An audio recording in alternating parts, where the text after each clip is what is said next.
बीना महोदय बीना महोदये भवती अन्म्यूट् कृत्वा आगच्छतु।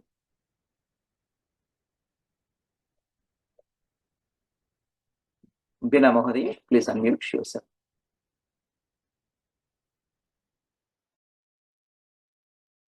नमस्कारः, मम नाम बीना बिजु। अहं अमेरिकादेशे न्यूजर्सी राज्ये हावर्ड् नगरे वसामि। इदानीम् अहं श्री अन्नमाचार्य कृति गायामि।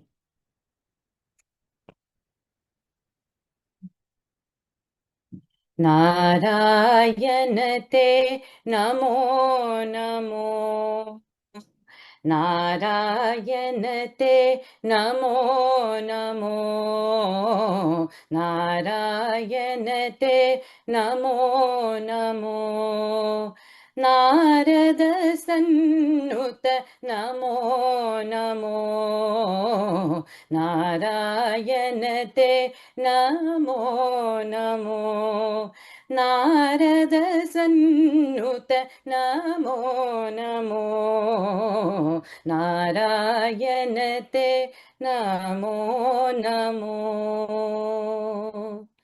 मुरहर भवहर मुकुंद माधव, मुरहर भवहर मुकुंद माधव, मुरहर भवहर मुकुंद माधव, गरुड़ गमन पंकजनाभ, मुरहर भवहर मुकुंद माधव, गरुड़ गमन पंकजनाभ, परम पुरुष भवबंध विमोचन, परम पुरुष भवबंध विमोचन, नर मृग शरीर नमो नमो, परम पुरुष भवबंध विमोचन, नर मृग शरीर नमो नमो, नारायण ते नमो नमो, नारद सन्नुत नमो नमो, नारायण ते नमो नमो, जलदिशयन रविचन्द्र विलोचन, जलदिशयन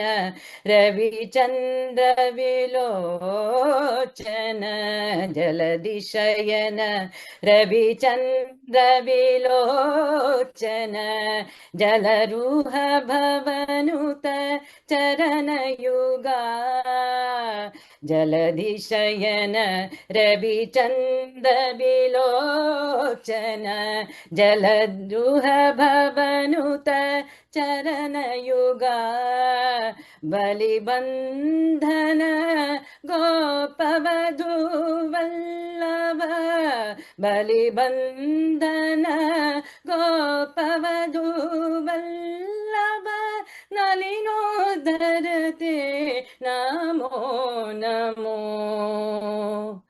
बलिबन्धन गोपवधू वल्लभ, नलिनोदर ते नमो नमो, नमो नलिनोदर ते नमो नमो, नारायण ते नमो नमो, नारद सन्नुत नमो नमो, नारायण ते नमो नमो, आदिदेव सकलागमपूजित आदिदेव सकलागमपूजित आदिदेव सकलागमपूजित यादवकुल मोहन रूप आदिदेव सकलागमपूजित यादवकुल मोहन रूप वेदोधर श्री वेंकटनायक वेदोधर श्री वेंकटनायक नाद प्रियते नमो नमो वेदोधर श्री वेंकटनायक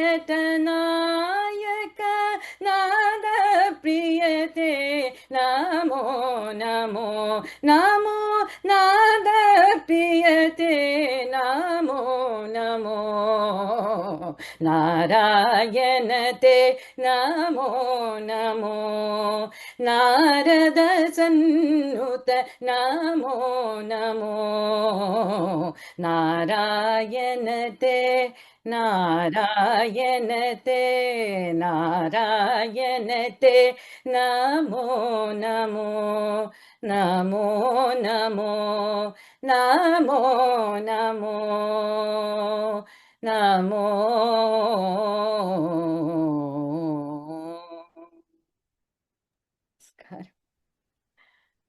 अत्युत्तमम्। धन्यवादाः महोदये इति नामावते। इदानीम् अहं शिक्षकान् आह्वयामि। अस्माकं पाठशालायाः शिक्षकाणां परिचयं करोमि। प्रथमं कल्पना महोदयाम् आह्वयामि। कल्पना महोदये। नमस्ते महोदय। हरिः ओम्। नमस्काराः। मम नाम कल्पना। अहं भारतदेशे तेलङ्गानाराज्ये हैदराबाद् नगरे वसामि। जेरिको लाङ्ग् ऐलाण्ड् संस्कृतपाठशालायां गीताध्ययनवर्गे पठामि। गीतासोपानं द्वितीयवर्गस्य शिक्षणे साहाय्यं करोमि। धन्यवादाः। धन्यवादाः महोदय। इदानीम् अहं सूर्यकुमारी महोदयाम् आह्वयामि।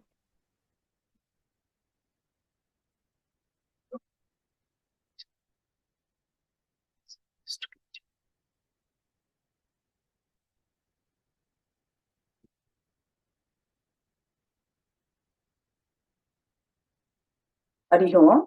नमस्काराः। मम नाम सूर्यकुमारी। अहं न्यूयार्क् राज्ये लाङ्ग् ऐलण्ड् द्वीपे जेरिको नगरे वसामि। अहं गीता संस्कृतपरिचयः वर्गं संस्कृतप्रवेशवर्गं च पाठयामि। सर्वेषां स्वागतं। धन्यवादाः। इदानीम् अहं नन्दना महोदयाम् आह्वयामि।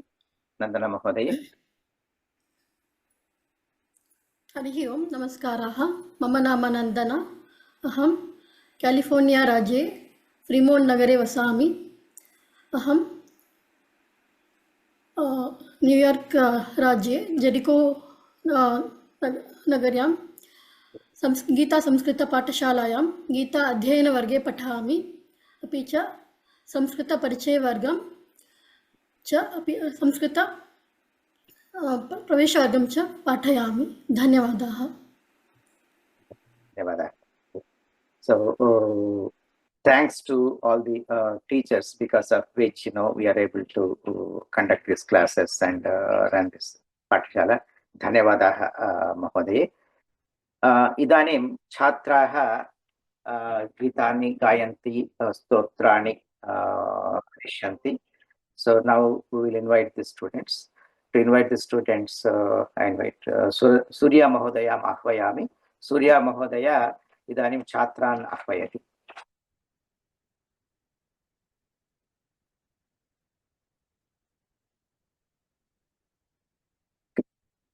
प्रथमम् अहं मोक्षाम् आह्वयामि। मोक्ष।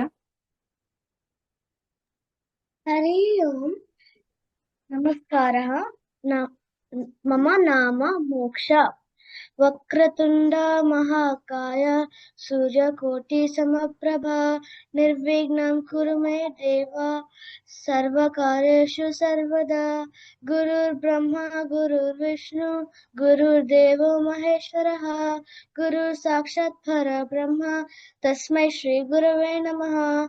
धन्यवादः। उत्तमं मोक्ष, गुड जॉब। इदानीम् अहं रिहावम् आह्वयामि। रिहाव। हरि ओम् नमस्कारः मम नाम रिहाव कराग्रे वसते लक्ष्मीः करमध्ये सरस्वती करमूले तु गोविन्दः प्रभाते करदर्शनम्। धन्यवादः।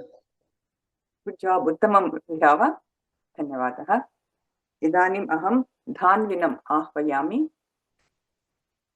नमस्कारः मम नाम धन्विनः अहं गीता संस्कृतपाठशालायां संस्कृत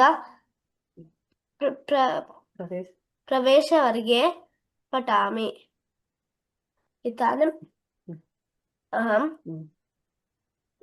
श्लोकं वदामि। स्नानसमये वक्तव्यश्लोकः। गङ्गे च यमुने चैव गोदावरी सरस्वती नर्मदे सिन्धु कावेरी जलेऽस्मिन् सन्निधिं कुरु। धन्यवादः। उत्तमं धान्विन, धन्यवादः। इदानीम् अहं डयाना महोदयाम् आह्वयामि। हरिः ओम् नमस्कारः मम नाम डयाना अहम् अमेरिका देशे कैलिफोर्निया राज्ये सैन् होसे नगरे वसामि। अहं लाङ्ग् ऐलण्ड् न्यूयार्क् गीता संस्कृतपाठशालायां संस्कृतप्रवेशः वर्गे पठामि। इदानीम् अहं श्लोकं वदामि। दीपज्वालनसमये वक्तव्यः श्लोकः।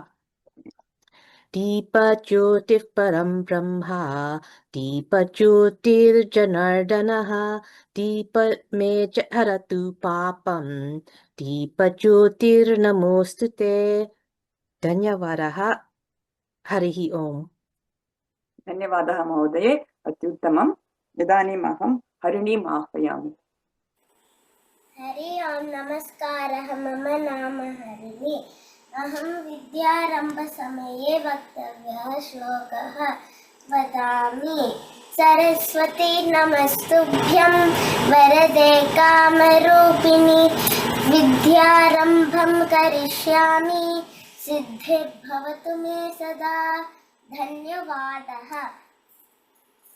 धन्यवादः हरिणी, उत्तमम्। इदानीम् अहं कृष्णाराव महोदयम् आह्वयामि।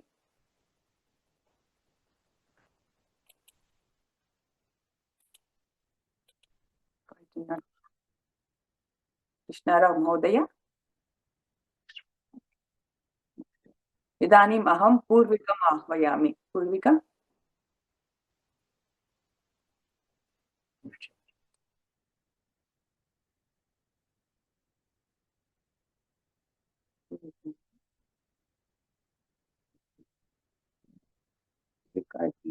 Purvika, are you there?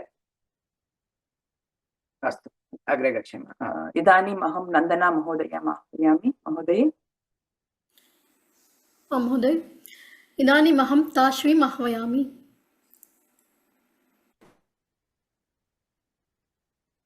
मम नाम ताश्वी अहं पुणे नगरे वसामि। अहं श्लोकः गुरुस्तोत्रं वदामि। मोनाली महोदये, is your video on? Yes, I have started. Yeah.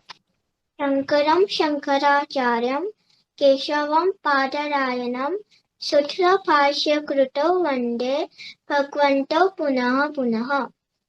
श्रीगणेशपञ्चरत्न स्तोत्रम्। मुदाकरात्तमोदकं सुधाविमुक्तिसाधकं कलाधरावतंसकं विलासिलोकरक्षकम् अनायकैकनायकं विनाशिते भेद्यकं नटाशभाषनाशकं नमामि तं विनायकम्। नटेतरातिभीकरं नवोत्ताटकभास्वरं नमत्सुरारिनिच्चरं नटातिकापटोत्तरं सुरेश्वरं नितीश्वरं गजेश्वरं गणेश्वरं महेश्वरं तमाश्रये परात्परं निरन्तरम्। महागणेश पञ्चरत्न मादरेण योद्वरं प्रकायति प्रभातके हृदिस्वरं गणेश्वरम् अरोगताम सुसाहि सुपुत्रताम् समाहिताय राष्ट्रपूतिर्मप्योपैति शोचिनात् श्री गणेश पंचरत्न स्तोत्रम संपूर्णम्। धन्यवादः। धन्यवादः ताश्वी, उत्तमम्। इदानीम् अहं देवज्ञम् आह्वयामि। नमस्कारः, मम नाम देवज्ञः। अहम् अमेरिकादेशे अयोवा राज्ये वाकी नगरे वसामि। अहं गीता संस्कृत पाठशालायां द्वितीयस्तर कुटुम्बवर्गे पठामि। अहं गुरुश्लोकं वदामि। गुकारस्त्वन्धकारो वै ऋकारस्तन्निवर्तकः अन्धकारनिरोधित्वात् गुरुरित्यभिधीयते। धन्यवादः। उत्तमं देवज्ञ। इदानीम् अहं दाशिकम् आह्वयामि। नमस्कारः, मम नाम वाङ्गीपुरं दाशिक दामोदरः। अहम् अमेरिकादेशे वर्जीनिया राज्ये आस्बर्न् नगरे वसामि। अहं गीता संस्कृतं पाठशालायां तृतीयस्तर संस्कृतं परिचय वर्गे पठामि। इदानीम् अहं गीतं गायामि। कमलं विकसति सुन्दर सरसि गगन शतगः गायति चिउ गीतं चच्चन टन्टन्नादं करोति गन्ता टट्टना तरुवर्षाकः हरितं तत्तना पश्यन्तु च तना लघु मश्यन् पप्पा बाबा मा यत्र तत्र चित्रपतङ्गः याला वा शशकशावकोट दावरिकुरतिशेषसा पठन्तु सर्वे वदन्तु सर्वे काचटाटपा कण्ठे सदैव भवतु वर्णनं माला गायामहे ला ला ला ला ला ला ला ला ला ला। धन्यवादः।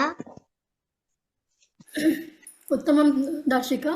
इदानीम् अहं ताश्वीम् आह्वयामि। I think Tashvi is done, Mahoday. Next one. Okay.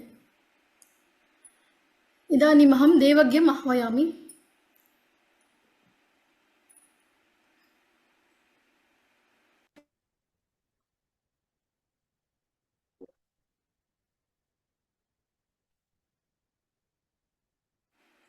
देवज्ञ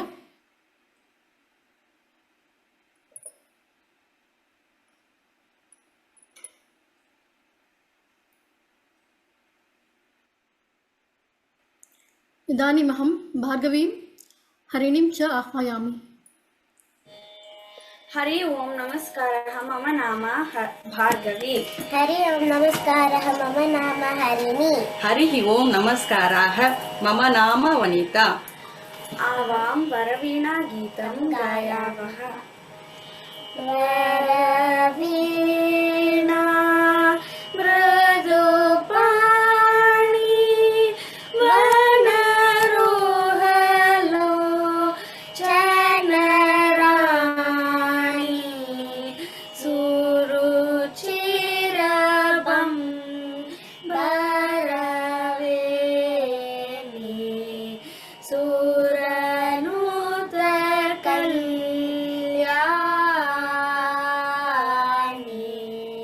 निरुपमशुभ गुणलोला निरतजय प्रदशीला वरदा प्रिय रङ्गनायकि वाञ्छितफलदायकि सरसीजा सनजननी जय जय जय जयवाणी वरवीणा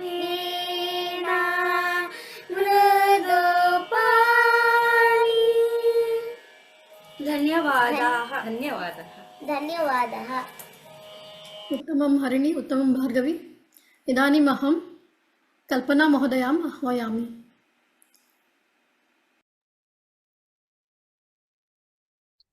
इदानीम् अहं गोवर्धनराव महोदयम् आह्वयामि।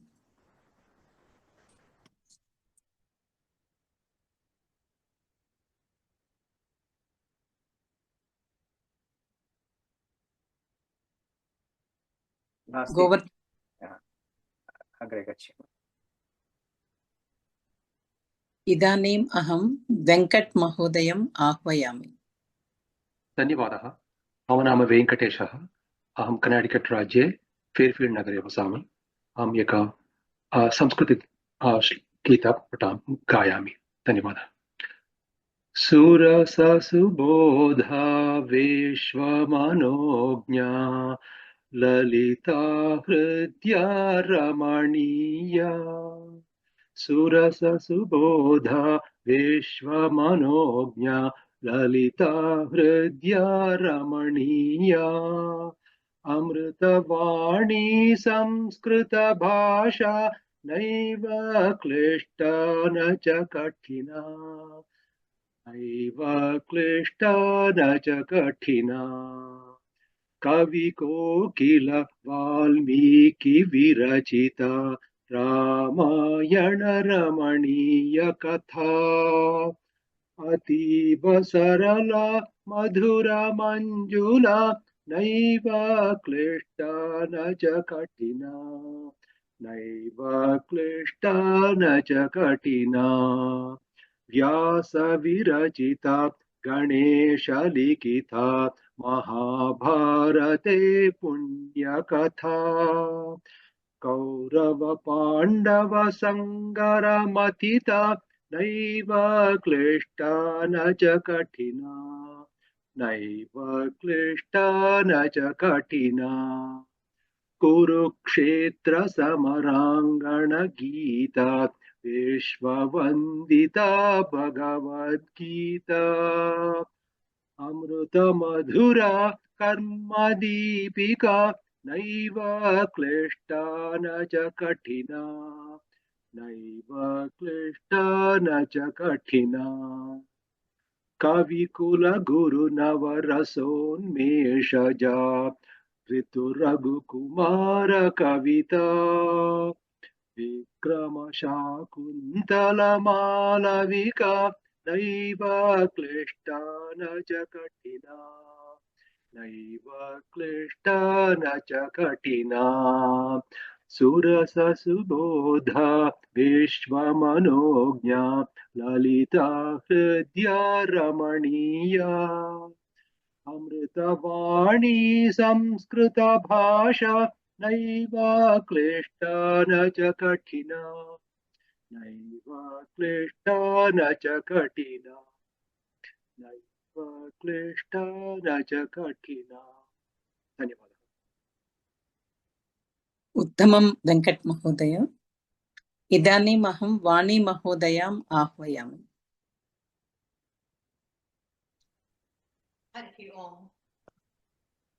हरिः ओम् नमस्काराः। मम नाम वाणी। अहं लिङ्गाष्टकं वदामि। ब्रह्ममुरारिसुरार्चितलिङ्गं निर्मलभाषितशोभितलिङ्गं जन्मजदुःखविनाशकलिङ्गं तत्प्रणमामि सदा शिवलिङ्गम्। देवमुनिप्रवरार्चितलिङ्गं कामदहं करुणाकरलिङ्गं रावणदर्पविनाशकलिङ्गं तत्प्रणमामि सदा शिवलिङ्गम्। सर्वसुगन्धसुलेपितलिङ्गं बुद्धिविवर्धनकारणलिङ्गं सिद्धशिरासुरवन्दितलिङ्गं तत्प्रणमामि सदा शिवलिङ्गम्। कनकमहामणिभूषितलिङ्गं फणिपतिवेष्टितशोभितलिङ्गं दक्षसुयज्ञविनाशनलिङ्गं तत्प्रणमामि सदा शिवलिङ्गम्। कुङ्कुमचन्दनलेपितलिङ्गं पङ्कजहारसुशोभितलिङ्गं सञ्चितपापविनाशनलिङ्गं तत्प्रणमामि सदा शिवलिङ्गम्। देवगणार्चितसेवितलिङ्गं भावैर्भक्तिभिरेव च लिङ्गं दिनकरकोटिप्रभाकरलिङ्गं तत्प्रणमामि सदा शिवलिङ्गम्। अष्टदलोपरिवेष्टितलिङ्गं सर्वसमद्भवकारणलिङ्गं अष्टदरिद्रविनाशनलिङ्गं तत्प्रणमामि सदा शिवलिङ्गम्। सुरगुरुसुरवरपूजितलिङ्गं सुरवरपुष्पसदार्चितलिङ्गं परात्परं परमात्मकलिङ्गं तत्प्रणमामि सदा शिवलिङ्गम्। लिङ्गाष्टकम् इदं पुण्यं यः पठेत् शिवसन्निधौ शिवलोकमवाप्नोते शिवेन सह मोदते। धन्यवादाः। उत्तमं वाणी महोदये। इदानीम् अहं कविता महोदयां Mahoday, Kavita Mahoday is sick. She is not joining today. इदानीम् अहं मनोहर महोदयम् आह्वयामि।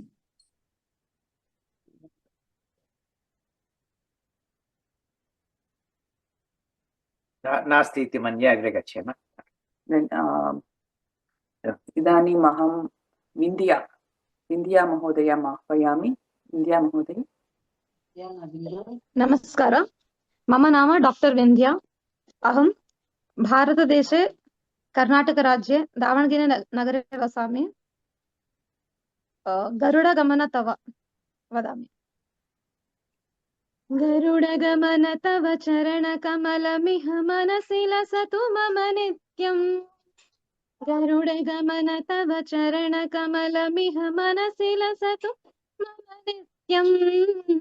मनसि लसतु मम नित्यम्। मम तापमपाकुरु देव मम पापमपाकुरु देव मम तापमपाकुरु देव मम पापमपाकुरु देव जलजनयन विधिनमुचिहरण मुख विबुध विनुत पद पद्मा जलजनयन विधिनमुचिहरण मुख विबुध विनुत पद पद्मा विबुध विनुत पद पद्मा मम तापमपाकुरु देव मम पापमपाकुरु देव मम तापमपाकुरु देव मम पापमपाकुरु देव भुजगशयन भव मदन जनक मम जनन मरण भयहारी भुजगशयन भव मदन जनक मम जनन मरण भयहारी जनन मरण भयहारी मम तापमपाकुरु देव मम पापमपाकुरु देव मम तापमपाकुरु देव मम पापमपाकुरु देव अगणित गुणगण अशरण शरणद विदलित सुररिपुजाला अगणित गुणगण अशरण शरणद विदलित सुररिपुजाला विदलित सुररिपुजाला मम तापमपाकुरु देव मम पापमपाकुरु देव मम तापमपाकुरु देव मम पापमपाकुरु देव शङ्खचक्रधर दुष्टदैत्यहर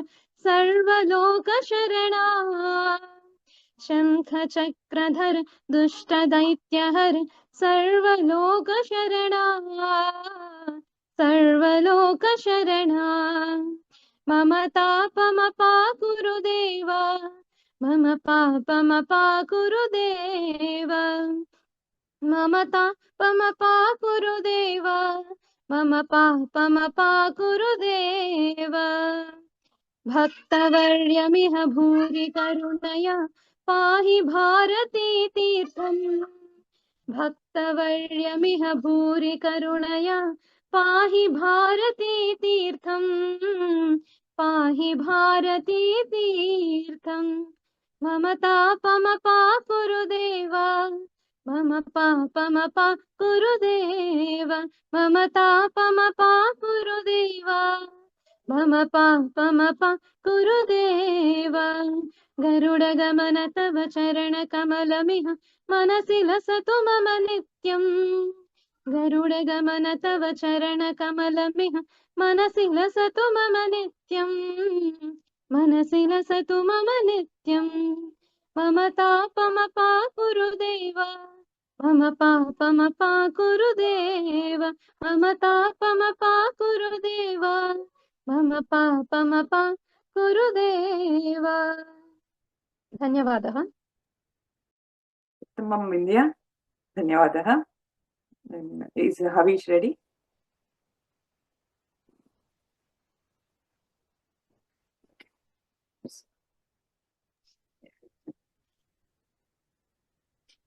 मम नमः हविष गीतमन्त्र ॐ भूर्भुवः स्वः तत्सवितुर्वरेण्यं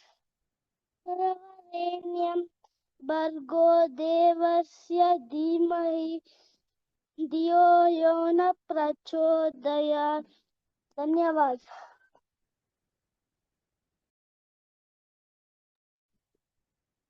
उत्तमं हविष धन्यवादः इदानीम् अहं कृष्णाराव महोदयम् आह्वयामि कृष्णाराव महोदय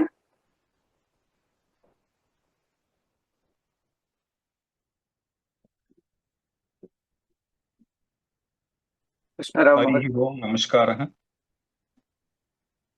मम नाम कृष्णाराव अहम् अमेरिका देशे इलिनायि राज्ये शिकागो नगरे वसामि अहं जेरिको लांग ऐलैंड संस्कृत पाठशाला संस्कृत प्रवेशः पठामि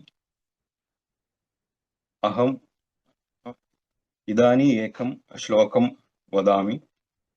ब्रह्मार्पणं ब्रह्महविः ब्रह्माग्नौ ब्रह्मणाहुतं ब्रह्मैव तेन गन्तव्यं ब्रह्मकर्म समाधिना। धन्यवादः। हरिः ओम्।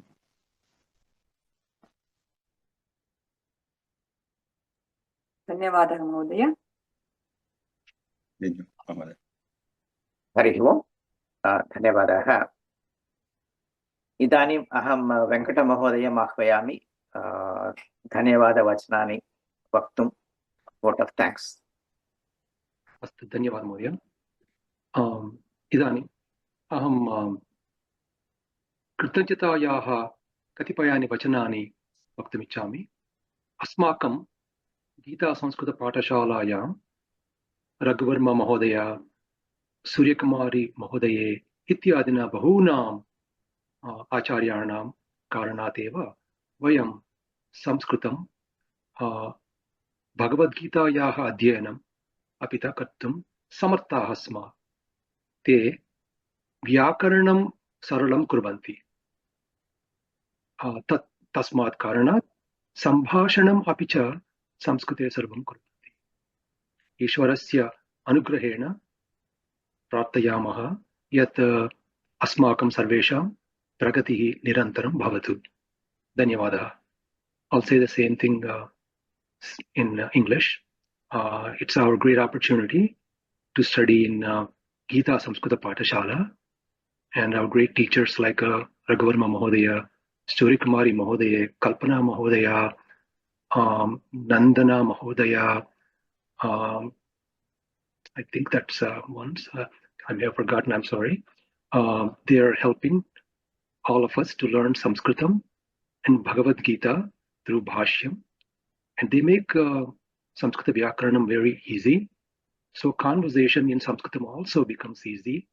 So with the divine grace, Bhagavad Anugraham, let us pray that we'll all continue our Samskrita Patanam without any difficulties or challenges. Dhanyavadah.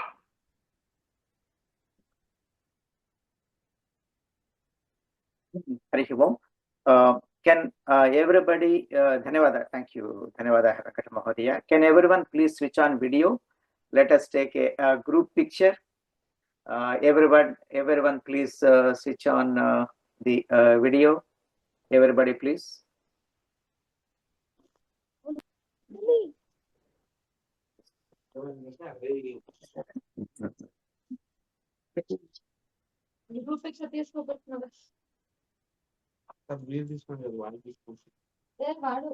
So everybody has switched on the video. Everybody please. Dhanve, Dina Mahodaya, Diana Mahodaya.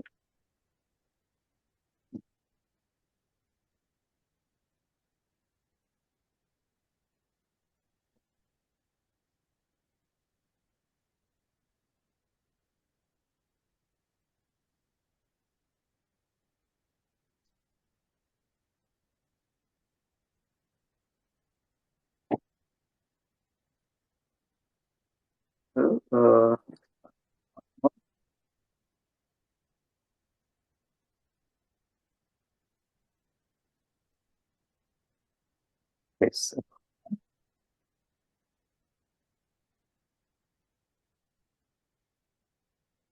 Banu Mahodaya, Mala, Rajani, Jaya Mahodaya, please switch on your video if you are there.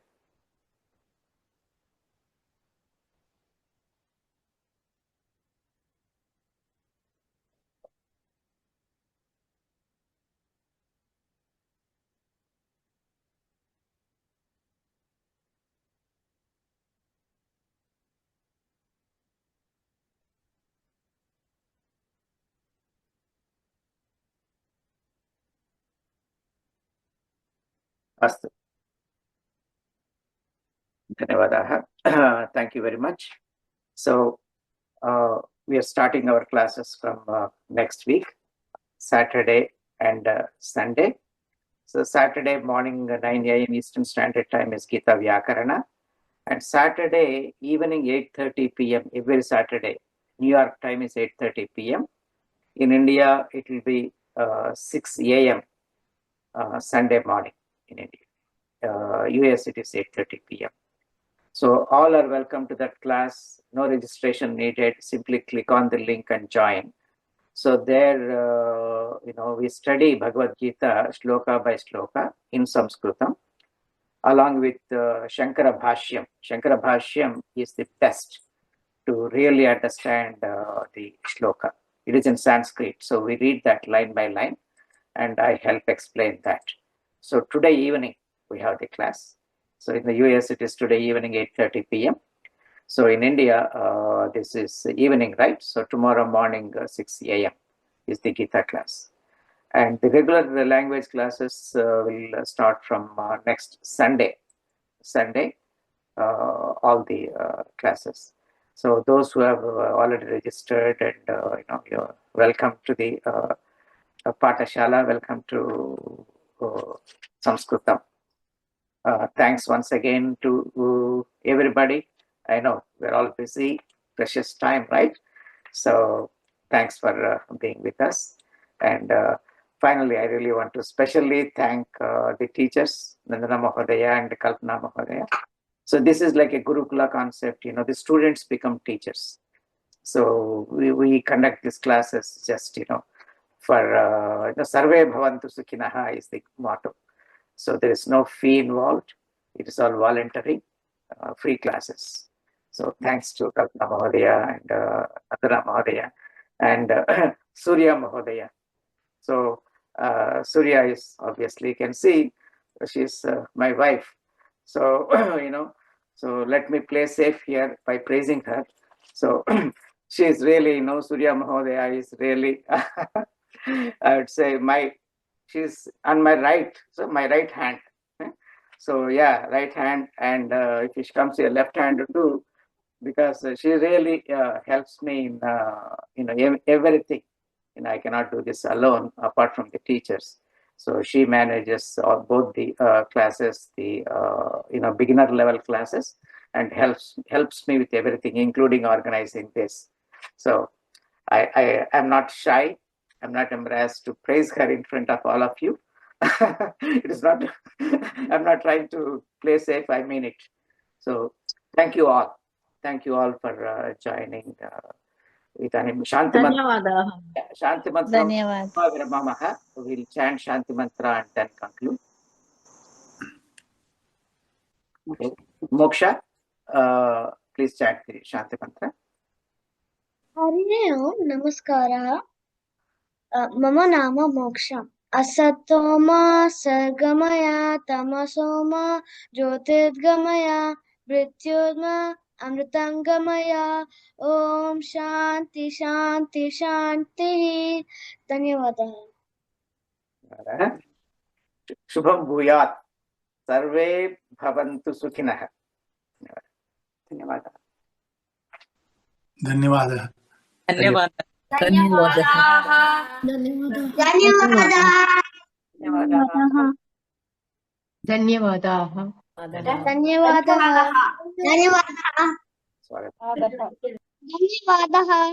Swagatam. ಧನ್ಯವಾದः.